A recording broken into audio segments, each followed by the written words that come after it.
ಹೆಂಡತಿಯೊಬ್ಬಳು ಮನೆಯೊಳಗಿದ್ದರೆ ನನಗದೆ ಕೋಟಿ ರೂಪಾಯಿ. ಹೆಂಡತಿಯೊಬ್ಬಳು ಹತ್ತಿರ ಬಿದ್ದರೆ ನಾನು ಒಬ್ಬ ಸಿಪಾಯಿ. ಹೆಂಡತಿಯೊಬ್ಬಳು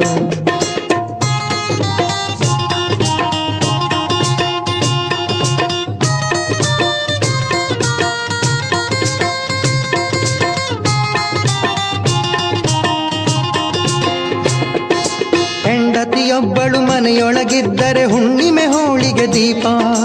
ಹೆಂಡತಿ ತವರಿಗೆ ಹೊರಡುವೆನೆಂದರೆ ನನಗಿಲ್ಲದ ಕೋಪ. ಕೈ ಹಿಡಿದವಳು ಕೈ ಬಿಡದವಳು ಮಾಡಿದ ಅಡಿಗೆಯ ಚಂದ. ನಾಗರ ಕುಚ್ಚಿನ ನಿಡುಜಡೆಯವಳು ಈಕೆ ಬಂದುದು ಎಲ್ಲಿಂದ. ಹೆಂಡತಿಯೊಬ್ಬಳು